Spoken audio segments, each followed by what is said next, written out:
All right, now it's working. It's probably starting to record, so it should be good to go in just a second.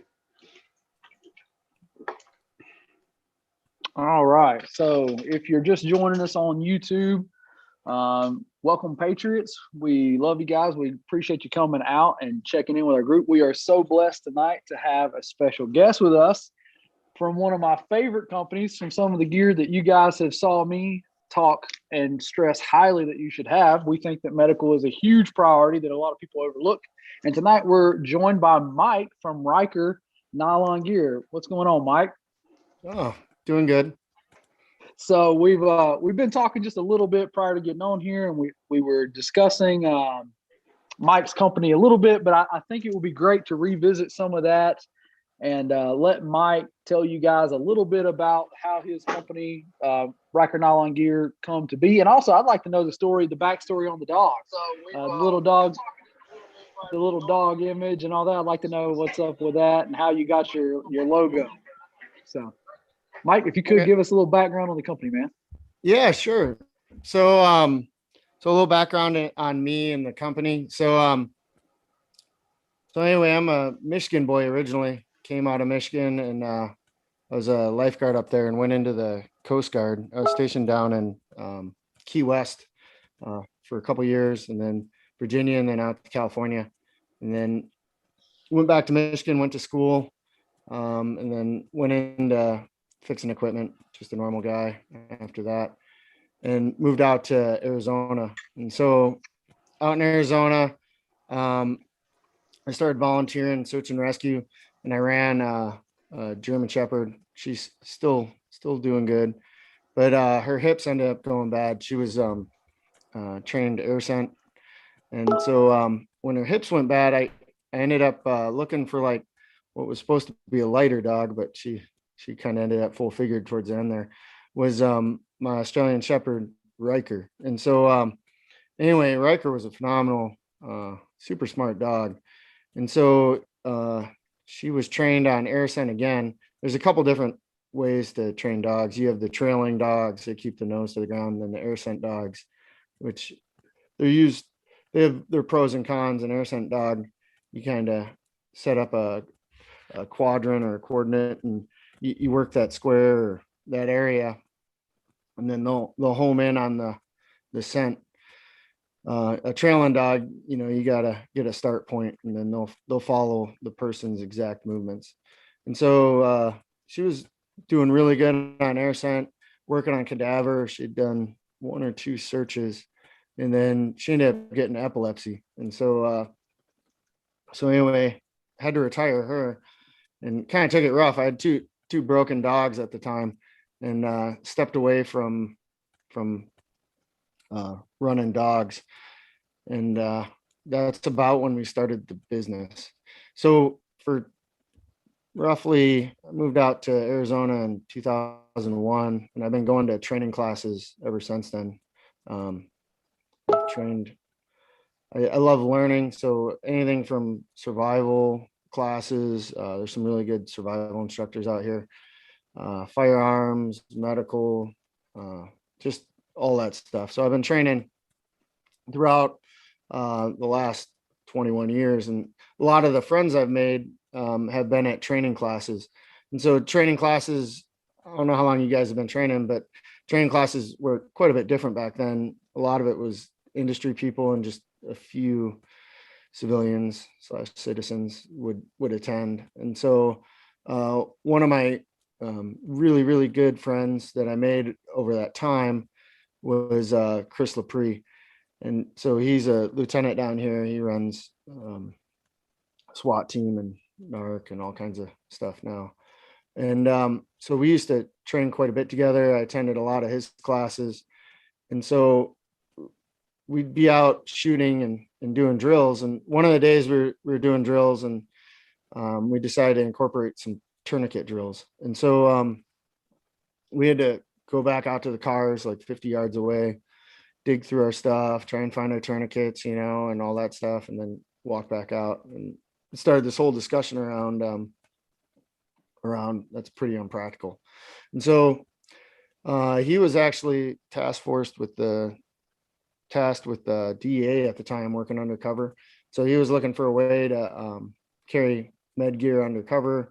And there's another guy, Tom, who attended a ton of classes, who I really hit it off with, because I used to attend the classes, and back then everybody was in full battle rattle. You know, they'd have war belts and nobody trained concealed. And so me and Tom would always go to these classes, and I'd have my appendix rig, and you'd have to take like 3 holsters to these classes, because a lot of instructors back then hated appendix. Like appendix was like, now it's super popular, but back in 2000, like if you went to a class, they would if the instructor didn't think you were capable, or if you had a thing against appendix, they'd tell you to switch out your holster, and they wouldn't let you run that way. But I always ran everything concealed, and so did Tom. And so he used to run an ankle wallet, and he'd put his med gear in there. And that's kind of where it came up with the idea. There was only one ankle med kit out prior to Ryker, but 2 others came out about the same time. And that was the Rogue Gunfighter. I never got to meet those guys. I heard good things, but they kind of, when they first came out as a different design, I think it went viral, and they didn't have inventory tracking set up. And so they went like 6-7 months without being able to fill orders, and kind of got a bad rep, and went under. So when we started doing Ryker, I took that to note, and we do inventory tracking just so that if somebody buys something, they get it right away. But we talked for a little bit, me and Chris, that day out at the range, and Chris knows some phenomenal people. Like I've had a lot of opportunities for cool training, and that's mostly because I have cool friends. And he's definitely got a lot of really good buddies. And so we talked to some of his acquaintances and exactly what we need to pack in there. And some of the guys are 18 Deltas. And so they gave us a good list. And a lot of it was based around what they could get overseas readily. And so, so he gave me a list. Halo chest seal was the big one. And then shears, hemostatic gauze, gloves, and a tourniquet was the big list. So I took all that stuff home, and I called my ma. She lives like 5 miles away. She just moved out here. She brought her sewing machine over, and I had some Cordura laying around, and we made, I think, 3 or 4 that night, and they were very, very close. This is my personal AFAK. I wear mine every day. And so the only difference was these long strips of Velcro were only like one little patch. There was like a little 1 by 1 inch patch. I actually still have the originals. And then we didn't have this big piece here. This was feedback from Chris, so you could roll it up on itself. And other than that, it's pretty much identical. The boot piece was Cordura. It wasn't elastic. So that came afterwards, but otherwise it's pretty much identical. So that night made it as I just explained, and we started rocking them. And I've only gone 2 days, in, I think 5 or 6 years since we made it, maybe 7 years without mine. And so I designed it for myself to wear. And a lot of companies will design stuff for price point.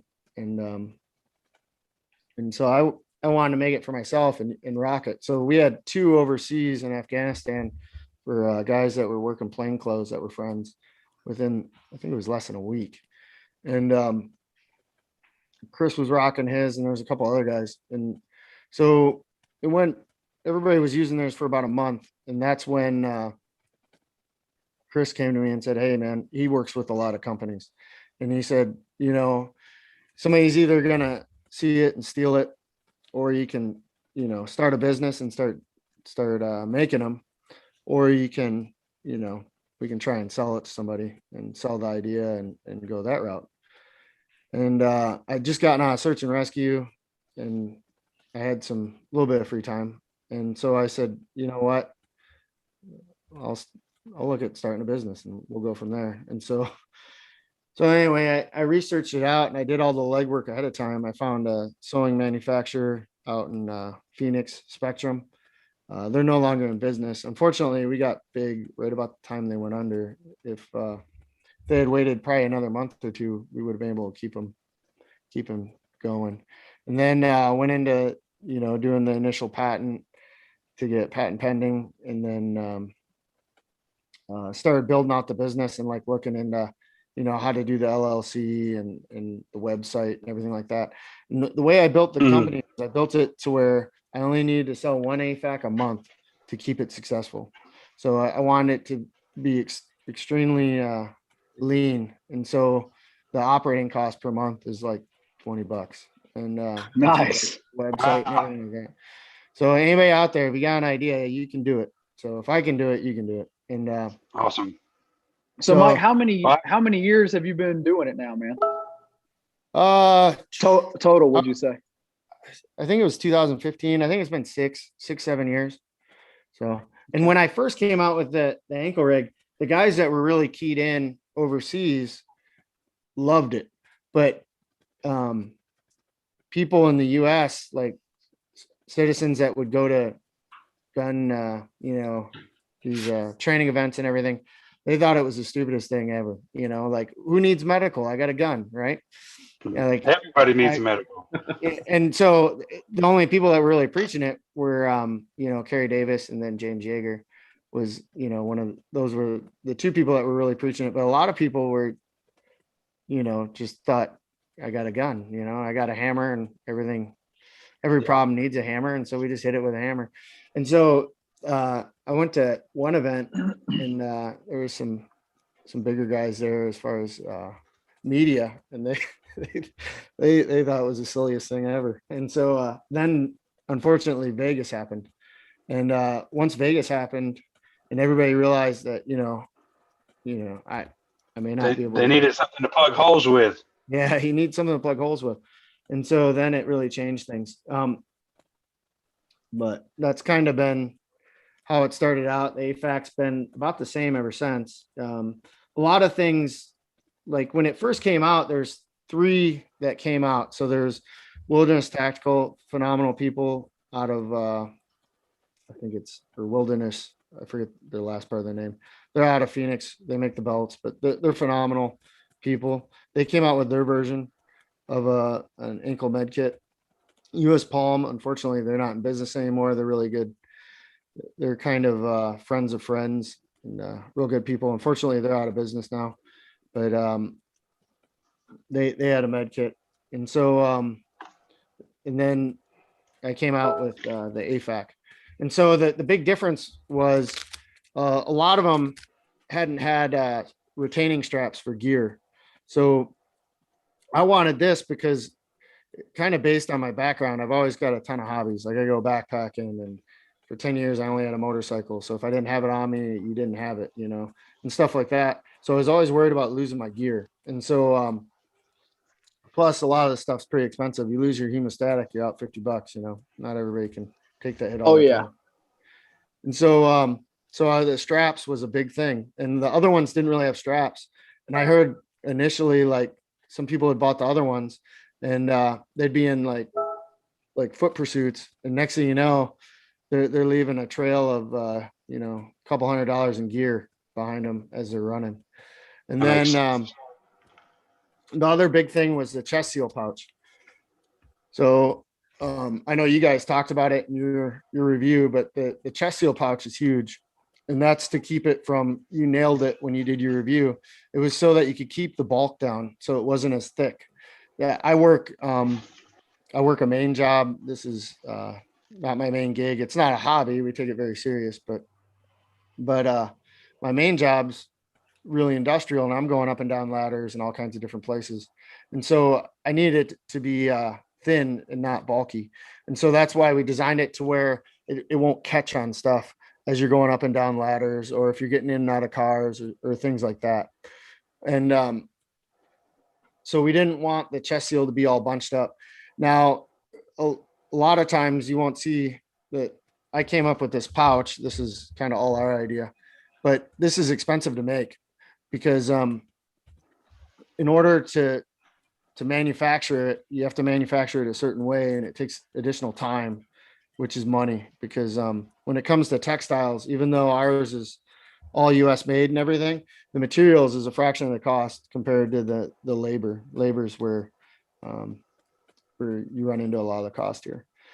So and then our sewing manufacturer went out of business. We contract out, and that's when we had to start looking for a new contractor. And now about 4.5 years ago, we started using First Spear, and it's been a really good partnership. They're great people out in Missouri. We help employ 150 sewers out in Missouri. Nice. And so I'm big on American made, mainly because we got to start taking care of our own. So, yep, the webbing is US made, the Velcro is US made, it's manufactured in the US. So it's a small little pebble in a big pond, but you can make some ripples and make some people's lives better. Amen, so I brother. got a couple of questions for you, Mike, because whenever I was looking at med kits, that was my main hang up, right? Is like most of them are so bulky that they're not really usable. Unless you're wearing like really boot cut, large pants, you can't really hide them very much. Now, and my question was, one of the things I found very unique about your design is the kind of elastic properties to all of the textiles that you make this out of. Do you make two different versions? Am I aware? Did I see that correctly on your site? Like they have the one that's the non 4-way stretch and the one that you call this a 4-way stretch? Yeah. Right? So I rock the non 4-way stretch, and for years we only made, this is 500 denier Cordura is what this is made out of, and which is a phenomenal product. Everybody used to be all hung up on 1,000 denier Cordura, and I think it's because they saw it on like one military ruck pack and like everybody wanted to use it. And so the original is 500 denier, and it's not as soft as the other one. And the main reason was because 60% of our customer base, and even more than that, was all overseas when we first came into business. It was all contractors that are in plain clothes and government employees and stuff like that. And so it had to last, because if you ever tried shipping anything through diplomatic mail, it can take 2 months to get stuff to people. So I'll warranty it all day long. But if you got somebody who's got a high risk job and they got to wait 2 months to be able to carry their med gear again, they're in trouble. And so we did this for years with the Cordura, but a lot of people want something softer against their skin. I always wear boots. And so we came up with the 4-way stretch. And this one here, I actually have to give somebody credit for this. So this is the 4-way stretch, and the material stretches kind of all around and gives you a little bit of give. And so that was actually Evan and Scott from Hill People Gear. I don't know if you're familiar with Hill People Gear. They make the chest rigs and the bags and everything like that. They came to me, and they wear ankle med kits and everything. They're really great business owners. And they said, hey, can you make it out of this material? We make our tool wraps out of this, and we think it'd be a great material. And so anyway, they started making it out of that, or we started making it out of that just for them. And then I made 25 just to get to them and a few friends. And the feedback was really good, so we came out with it. The one thing with the 4-way stretch is it's softer, but everything comes at a cost. The other ones will last, like the Cordura ones will last about 4 or 5 years. Typically the 4-way stretch, you'll get like 2.5 years out of them, depending on how much you beat them up. But I've only had one come back so far. But well, I will tell you, my personal opinion is the value is worth more than the cost on these. I'm more than happy to replace this every 5 years, 3, 4, 5 years, and not even worry about it. This one's holding up extremely well. And I'm like you, man, this thing goes with me everywhere all the time. It's always on me. I laugh because I just saw a video recently of a friend of ours doing a Walmart challenge where they went in and they went through and bought all their survival gear that they had to buy in like a short period of time with little money. And I kind of laugh because I carry all that right here. Like I have so much stuff in this that I really could go with what I have on me. It's like you said a minute ago, if it ain't on me, I don't have it. It's kind of the way I look at it. And this thing to me, it just rocks, man. I mean, I do make one kind of big change is I moved the tourniquet out of here. I do carry that on a different, I carry that in a flat pack and a second one on my other ankle. And that just frees up some space for a little bit of, survival gear and stuff in the other side. And man, I love it. Like I feel like I could get lost with this and be okay. So to me, the value of the product is worth way much more than the cost, So to me, the comfort, and like you said, like if you're an operator and you're beating this thing to death and you're out there doing that kind of thing, yeah, maybe you should go with the original model. But for normal everyday guys that are carrying this underneath their business suits, their scrubs at work, or you're at church and you're wearing it with your dress clothes, like, man, this is where it's at. I love it. And I'm a huge supporter. That's why we did a huge review of it. I love supporting companies that I think do quality gear that our guys can buy with confidence. You mentioned Wilderness Tactical. That's another one as well. I've always said they have some of the best belts I've ever tried. Like, they hold up for years and years and years. The quality is fantastic. The company seems fantastic. And I felt the same way about this as soon as I seen it. And for the bigger guys out there, I don't know if you mentioned this already, but it also comes with the boot extender, right? You said you had one of those that makes it bigger if you do wear the boots, so that this thing stays thin and trim, but can also expand out big enough, which I don't normally use it because I wear a 6-inch boot and I wear it above the boot, so it doesn't bother me. But really, I can't speak high enough. And you were talking a minute ago about your strap system. That's one of the other things that really sold me on it, because as you can see, I kind of use it to hang extra gear on as well.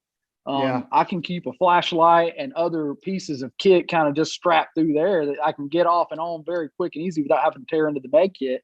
And man, I love it. I think it's the best design I've ever seen. And I'm really appreciative of you making it and your company. I think it's fantastic.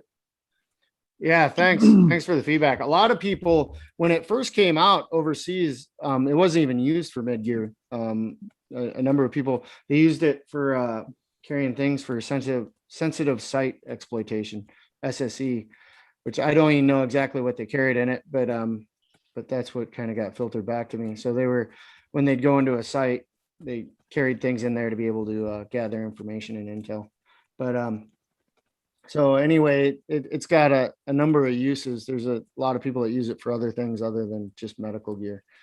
But that's what was originally used. Well, I could also see it, like you said, for hiding documents if you go on a trip or something like that. Like, I mean, I know a lot of people that use different things to do that kind of thing. Like if you're overseas and going and traveling, which I don't do personally, but if you do that kind of thing, it would be a great way to hide some cash, some passport, stuff like that, the sensitive information that you don't want. Because, everybody kind of tends to go for the wallet if they're in that area and they're trying to mug you or something. That would be a good way to carry it as well. But yeah, man, I think the gear is phenomenal. Can you tease us at all with anything that's kind of coming up or anything that you got going on that we can be looking forward to? Because the site is, I know that your site right now, you don't have in black, but I did see Coyote and I think OD green, or you call it Ranger green. Yeah. So there's a California agency that adopted the Ranger green Cordura. And so that one we're kind of currently sold out on. We're getting more made. And then I'm trying to think. We just got black back in. I'll double check on that. And we're slowly starting to resupply. With COVID and everything, some of the supplies got a little hard to get. And so we're working through that just like everybody else. So anyway, but nothing major new coming out just yet. We're looking at probably the first revision to this, and I don't want to go too much into it yet, but we've been rocking the same design for 6 years, so we're looking at possibly a slight change. So would you contemplate doing a thigh model for certain individuals that never wear pants? There's actually, we talk a lot with customers, and I've gotten a ton of interesting stories around people using their AFAK. We'll have to get into that too. But there was somebody who hit me up, and they worked in a school, and they were actually rocking it around their thigh.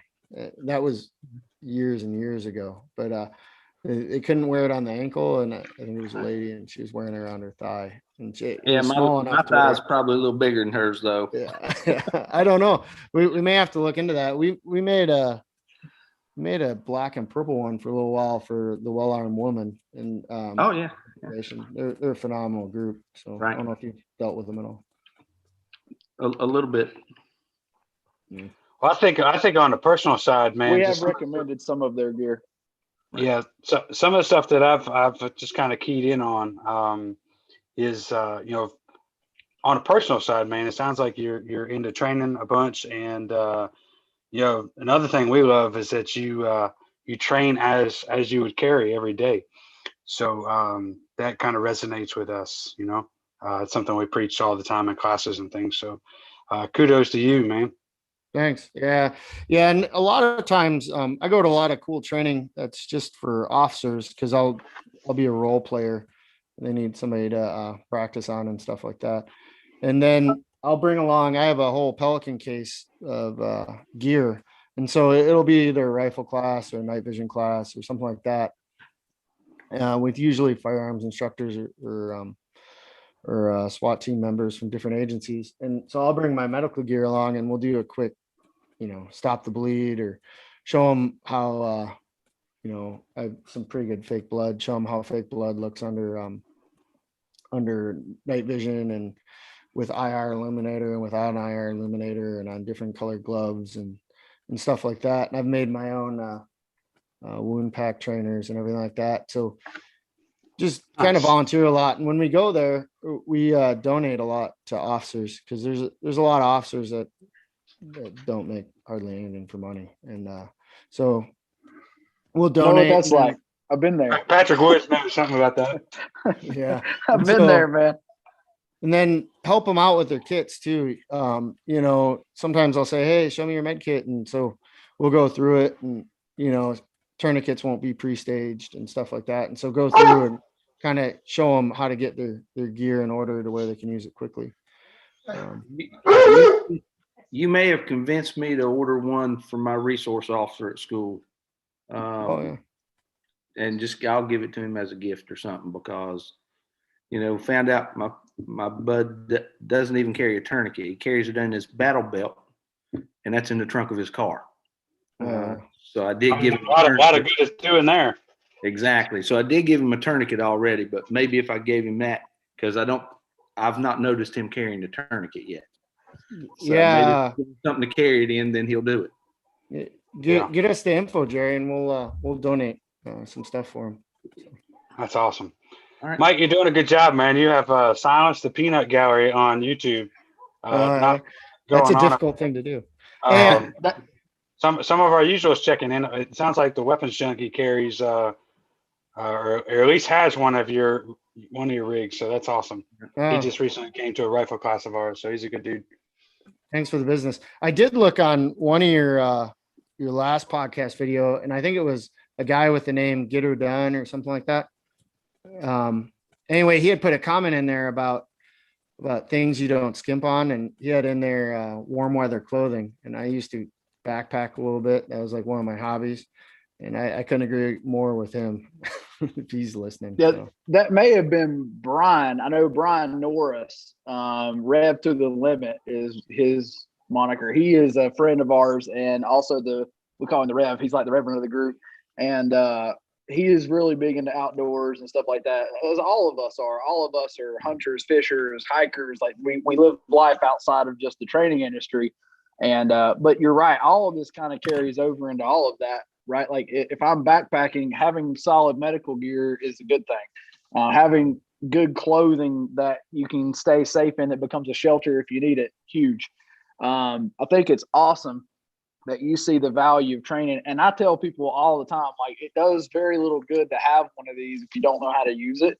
So if you guys are in North Carolina, in our area, in our region, and you want to come out and you want to learn how to use these kits, Doc Ron will be happy to show it to you at our next Prepper Med class, or we're doing a big class for that. That one's maybe not for the beginner.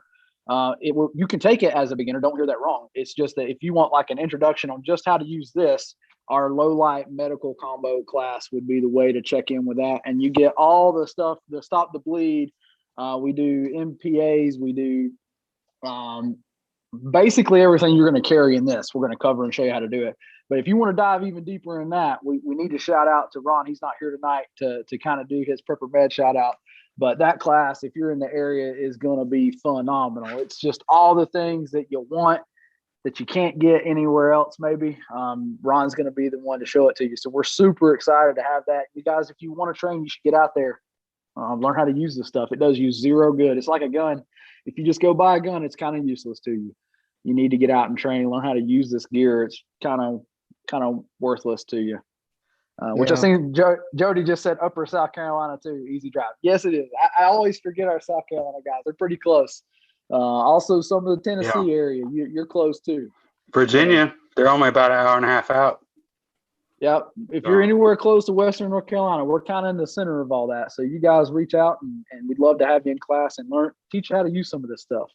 Maybe not me personally. I know how to use it, but I'm probably not the one to teach it. We'll let Ron do the instruction on that. But so something we could talk about is some of the learnings learned from people who used AFAKS in the field and everything like that. Yeah, man. Over the years, I mean, we get emails all the time of people that have used their AFAK and the stuff in it to take care of other people. And so there's a few interesting ones. One thing that's interesting is what do you think is the number one piece of equipment or the most used piece of equipment that I've gotten feedback on out of, tourniquet, hemostatic, chest seal, shears? Just take a guess. I wouldn't have thought it. Shears get used quite a bit, especially up north. And I was always big on carrying the shears. It's not shears, but that's a really good guess. It was on the oil fields. There's a few people have gotten soaked and they've been frozen in their clothes when law enforcement's gotten there. Survival blanket. That's how they cut them out. What's that? So survival blanket. Yeah. Yeah. So what item was it? What item? It was the chest seal. Chest seal was huge. Like out of all the items, I would say it's probably 60 to 65% is like the chest seal. And I wouldn't have thought that, but we're not rocking plates. We're all walking around normal clothes, but chest seal is one of the biggest, definitely stands out as the biggest item that people have used. And then officers and foot chase is probably the most common thing that we've seen where these have been used. We've had people we had an officer, this is local out in Glendale, at a battery plant exploded, and he took care of 2 firemen. So if you're a fireman, getting saved by a police officer is a pretty bad thing. I mean, pretty awesome for the cop. Yeah. Because usually it's the other way around. The firemen are coming to help the cop most of the time. Yeah. And so, one of the unfortunate school shootings, there was an officer that was first on scene. And he was taking care of people with his AFAK. We had another local one, a cop and police officer in Flagstaff. There's a video of this one. I actually have the video too. And so he was dealing with a transient, and the transient maced him, and he thought he was gonna get attacked. Ended up shooting the guy upper shoulder, right around the neck. And if you watch it on the news, they had it on the news, they cut out at the point where you had to eliminate the threat. And then of course, and then what they didn't show is the next 10 minutes of him saving the guy's life with his items in his AFAK. But I actually have that video. He came down, justified shooting. He came down and he contacted me, and he wanted another AFAK before he went out on duty again. And he came down, and we had a couple drinks on the porch, and I gave him an AFAK and outfitted it for him, and he went back on duty. Super nice guy. That is awesome. That is awesome, man. That's what we want to hear is what's actually getting used. Like, what's the most important things that you're seeing And I think that it's cool that you get to hear all the feedback. You know, like we see our guys and we tell them to carry this gear, but ultimately, like, you don't hear that many stories. You as a company, you get a kind of whole different perspective, which is really cool. You get to hear these guys giving you feedback. Hey, I actually had to use this thing, and this is what I needed, and this is what I did. So that, going back to that, I think it's huge that you explain to people, like you just said, the number one thing that you're using is that chest seal. And I think it's huge too that big pocket that you leave there keeps you from having to mess that up and have it all crunched up and stuff, which people think that, well, it fits in there, it's good, but it can be doing some damage to the packaging and to how you're storing that. When you go to open it up, it can be less usable. That was a huge selling point for me. And I know very little compared to some of these people when it comes to medical stuff. But I knew that was huge. That was a big deal. Also, I store my MPA in there as well, which keeps it long and straight versus all crinkled up and kind of in a weird shape trying to go where you want to put it. I think it's a big deal. I think, you know, the fine details that you put into this thing are huge, man. Like we are very appreciative. I know I am as an end user. When I got it, I was ecstatic, dude. Like, I knew it was good to go. And now to hear you say what you said about people using it and that being the main thing they use, that's awesome. That's phenomenal. Yeah. I'm gonna have to upgrade because I don't know if the camera will pick it up, but here's mine, and she gets a. This is I don't know if I can get it to go here. Hold on a second.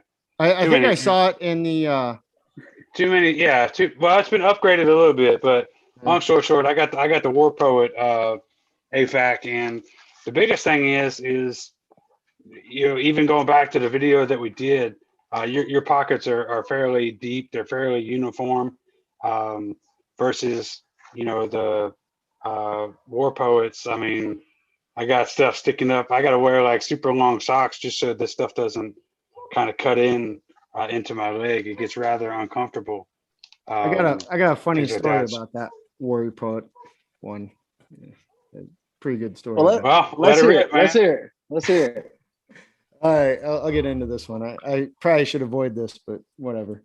So anyway, I met him when he was out in Arizona. One of my buddies wanted me to meet him, and so I was like, all right. So I'll go out there and meet him. And it was the same week James Yeager came out here. I went and met Yeager and thanked him because I don't know him. I haven't been to his training or anything like that, but he promoted our product early on, never asked for anything, which is pretty rare among YouTubers. Like, almost none of the YouTubers that I talked to at the time would do anything like that. They all want something out of you. And so anyway, and all he wanted to do was like help me build my business, and do you know this person, and, you know, American manufacturing this. And so I was super impressed. Great guy. Gave me some tips on different things. And so then I went and met Warrior Poet. Super nice guy. Me and Jess, my wife, went and met him. And so anyway, he really didn't know much about ankle med kits, and so kind of explained the theory to him and everything like that.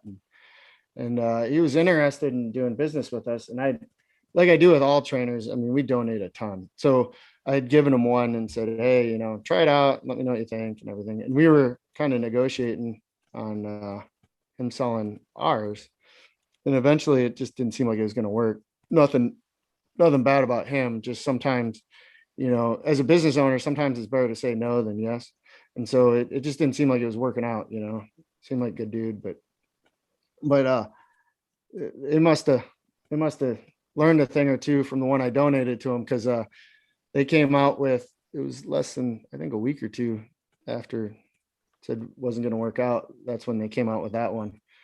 And it's pretty similar, as you can tell, in dimensions. Yeah. That's about it on that funny story. You can read. Well, I mean, I still think your product, from what I've seen, can contain more. Obviously, I don't know what you guys can see. I put this up, but there is no rear pocket in behind. He sells like a mesh, like breathable fabric, yada yada, but there's no rear pocket there. You know, one of the things that's kind of annoying is this slanted pocket that is made for the shears. But if you've seen our videos, like Patrick and I have kind of gone to the, sorry, let me get this in front of me. I'm sorry. I'm looking at two different screens. Rescue Me, which we can attest that does cut some clothes pretty well. You know what I mean? So we're trying to cut down on bulk and things like that. But just having those uniform square pockets would be awesome. So Yeah, and that Rescue Me, like I keep 2 of those. I got one in my truck. It's up in the sunglass visor. If I got in an accident, I'd probably lose it. Probably bounce all around the car. yeah, I got another yeah. one. On the YouTube side, Weapons Junkie says the rear pocket being full length was a seller for me. I have 3 other rigs. The Ryker for the lowest profile, and roomy is the best. That was his comment there. And then he also said Jaeger is the reason I bought my Ryker. No, So thanks for the business. So anyway, sorry if I killed stuff there. My bad. Oh no. I'll keep drinking. But So yeah, and you know, the chest seal pocket, the interesting thing is like the one I have here is black and orange, and these are big overseas, and so they use them for signaling, and it's just another piece. I'd like to do black and orange on the 4-way stretch, but I haven't I have to source the orange 4-way stretch. So awesome. So you sound like you're a fairly well trained fella. What's next on the training list there, Mike? Like, is there somewhere you like to go, something you like to do? Sounds like from what I know, you've done a fair amount of night vision training and some search and rescue stuff, and handgun training and rifle training and things. So what's on the list for Mike? You know, I like to volunteer a lot with as a role player in the night vision classes and stuff. So I'm hoping I get to do more of that. I haven't been going to a lot of handgun and rifle classes lately. I'll do a little maintenance shooting. The class kind of has to offer a new twist in a way, I guess. Otherwise, I'd almost be better just shooting competition to kind of work on the fundamentals, because that sounds bad, but after 20 years of classes, I've kind of seen the ways to skin the cat. I still like, I'd like to go to another Ernest Langdon class. There's a company out here, Independence Training. They're phenomenal. I like going to some of their classes. I'd like to try and attend more of theirs. I've been the last year and a half, I've been kind of tied down with my normal job, and so I haven't been able to attend as much as I'd like. But I'd also like to do some more survival classes. Tony Nestor used to be in Flagstaff. I think now he's in Colorado, but he has a guy up there that does wild edibles, or he has a friend up there that does a wild edibles class. I'd like to go check that out just for my own curiosity. But that's kind of the big ones. What are you guys planning on doing for your next training? Can you hear me now, guys? Yep. Yeah, you're back, buddy. Sorry, man. I don't know what happened to my stream. I guess my internet trying to cut out on me. So you said you want to do some survival classes there, Mike. Are you going to train with Cody Lundeen? Is he up? Isn't he in Arizona? Are you familiar with him? I think he may be. Tony Nestor's the big one. I have gone to classes on before. He's in Colorado now, but I don't know if you guys ever heard of him. He's writing a lot of books right now, but he's pretty phenomenal. And there's one of his friends teaches a wild edibles class. It's Mike, something with an M. I don't want to butcher his last name. I'd like to take one of his wild edibles classes. So, but there is a really cool group out there. I'm gonna butcher it. I'm sorry, but I want to say it's like Rabbit Stick or Rabbit something but it's a group of survival guys out there that are like doing some really cool stuff. Cody Lundeen's part of the group. There's a couple of other really good primitive skills guys out there if you're interested in that kind of thing. And they get together a couple times a year out in Arizona and do some really cool stuff. And if it's not Arizona, it's close by there. It's like New Mexico, or it's right in that area, because I was considering making a trip out there myself just to go to that class. Because it's a whole like weekend event of primitive skills, fire starting, hunting. What's it called where you take the flint and do the thing, and not flint rock, but flint napping. What is flint napping? Thank you. Yeah, doing that, all kinds of cool skills that they were doing out there at that group. That would be really cool, man. I would dig that as well. I'd be really jealous if you went. But yeah, that's a cool group to hook up with. I want to say Cody Lundeen is involved in that as well. But he's like a side character, really. There's a couple of really big names that are in there that have been doing it for years. Man, that's Mike, cool. to answer your question, kind of locally, we're kind of looking to get into simulation training. It's funny you say that as being a role player. So we got an application in for simulation training. Oh, I'm sorry, with a simulation company. They just seem to be kind of slow and kind of grinding away. I haven't heard much from them. I think Jerry is still slated to head to tactical responses shotgun class. Maybe pick up some kind of refine some shotgun skills. That might be a class that we can offer to the local crowd here, just to kind of expand people's knowledge sets and things like that. So with the simulation stuff, there's multiple levels of training. More than likely, I have to do a online training and then a live kind of simulation scenario training, which is kind of funny because Patrick and I have both taken Craig Douglas's ECQC as well as tactical responses to fight. So, but I will go and be a round peg in a round hole and hear what they have to say when it comes to that training. So, yeah. I mean, you're familiar with the safety concerns, and I've seen some people get hurt. Simulations training, like that's one where I'm always interested in that. There's not enough of that, but we agree. Amen, it truly is the test that it's the stuff that most companies are missing. Everybody likes to go shoot. Nobody likes to go actually put the stuff to the test. And that's where we're trying to expand to.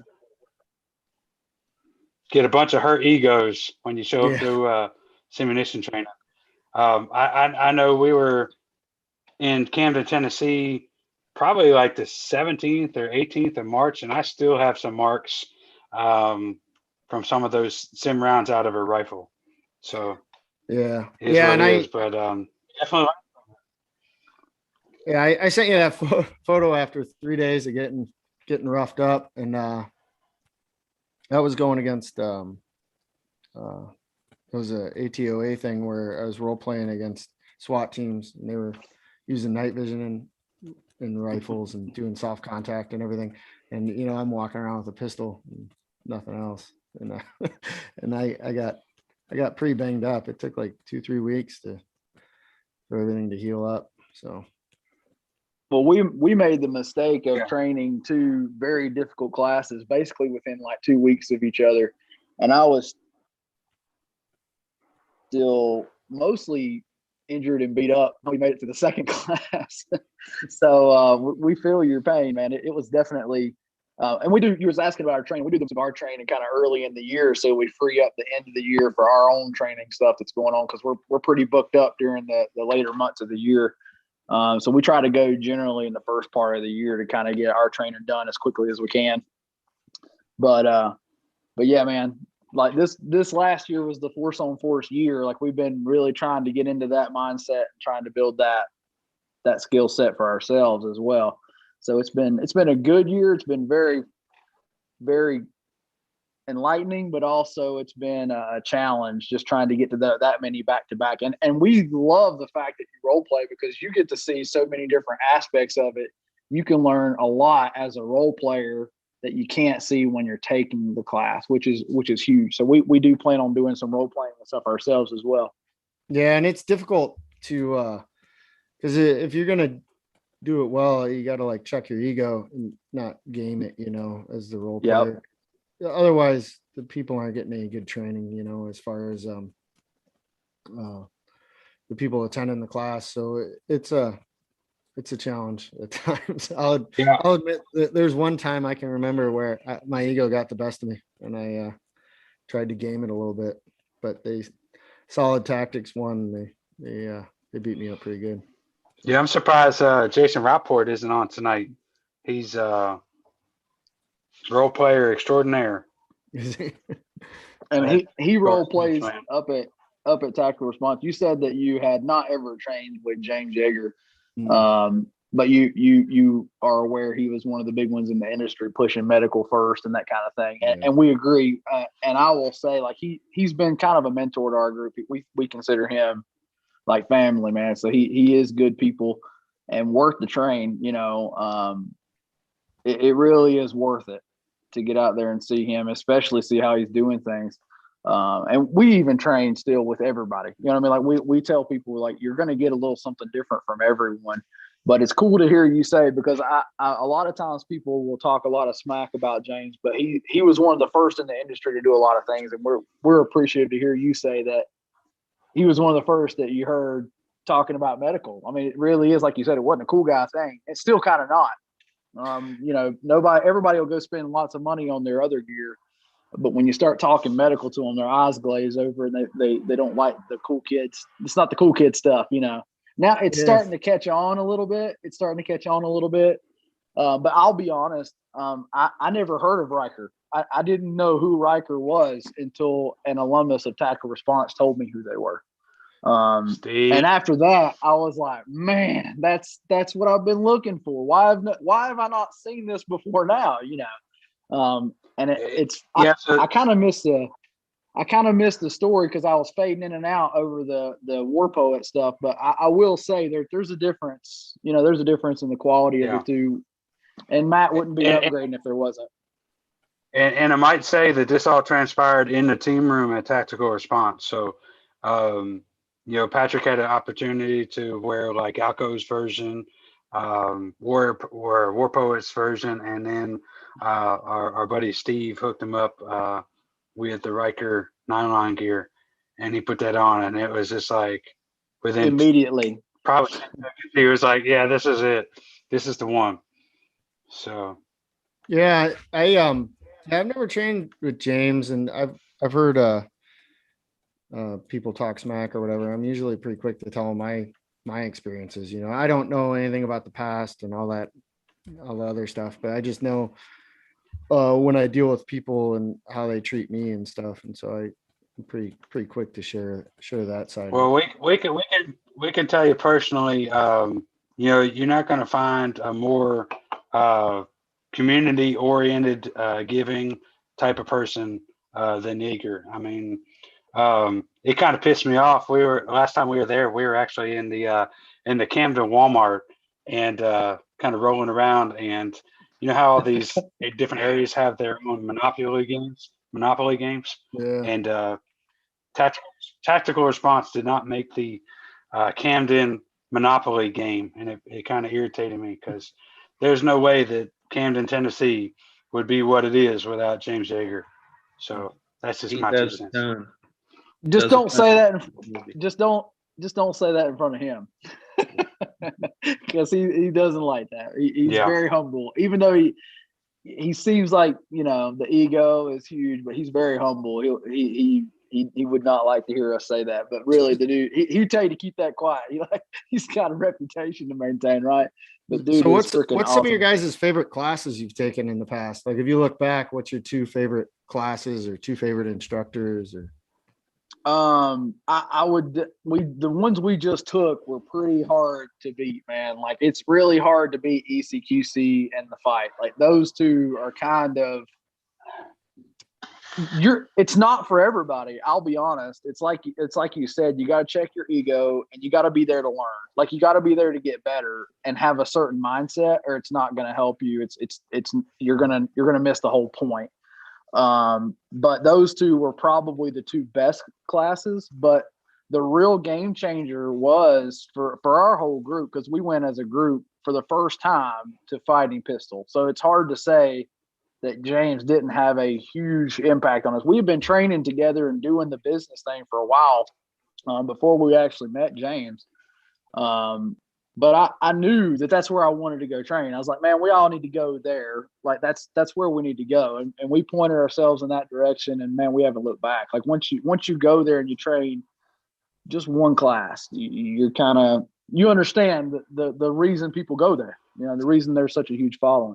And I would say beyond that, Craig Douglas is another person that, like, if you've never trained with him, it's worth the time and effort to get out there and take the class. It was huge.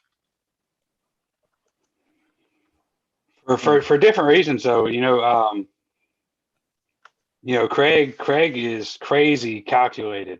Like he only has a few offerings, but he's been teaching them for a long time, and he has them down to a very, very fine science. And it's just a totally different side of things that you might see everywhere. Versus the fight is hands off. Not ECQC. ECQC is hands on. So you really got to train both of those aspects to kind of be get the well full rounded spectrum of things. Yeah, I think to be well rounded, you really need both. You really do. It covers all the bases. That this class is more mental, this class is more physical, but in reality, you need those two combined to make a really well rounded fighter. So that will be the one. And I know Craig's classes are all booked out. Like, they book out insanely early and way ahead. So it's hard to even get in there to train with him. But Craig is definitely one you shouldn't miss. Yeah. But that being said, it looks like we're getting pretty close to the hour mark. And I know, Mike, you probably got things you got to get back to at the house. I don't know what time it is out there. Y'all are a little bit behind us, but Yeah. it's probably getting close. So we appreciate you coming, man. We appreciate you being on our live stream and filling these guys in. Can you tell them where they can find this gear that they're looking for and where to purchase it? Yeah. So you can buy it from us, RykerNylongear.com. And then, we have a number of different vendors that sell it online. And one of the ones that's been with us from the very beginning is the Tactical Medic. So you can hit up the Tactical Medic. He sells it. We got a number of other trainers and outfits that sell them too. And some of them are slipping my mind right now. We're even overseas in Europe. We've kind of had AFAKS on every continent. We got sellers in Australia and Europe, and the names I'm forgetting them right now. But if anybody's over there and they want to hit me up, Sounds like you're doing good, man. What you drinking in that big mug of yours over there, buddy? Oh, that's just coffee. I was on a night schedule, and so I'm barely waking up. So a little coffee and the fun stuff will come later. Gotcha. Man, we appreciate awesome. you so much. Guys, if you haven't already, go out there, buy you a Ryker Nylon ankle first aid kit. They are hugely important, just as important as the firearm stuff that we teach. And until next time, guys, we appreciate it. We like to see you out next week. And if you haven't already, check out our website, preparepatriotnc.com. You can see the training schedule. And also look us up on YouTube if you haven't already. Subscribe and like and pass this information along. We want to get people's names out like Ryker Nylon Gear. Those good quality companies with integrity that make it in America and make it the best. So till next time, guys, we appreciate it. Mike, again, thank you so much for being on the live stream tonight, man. We appreciate you very much.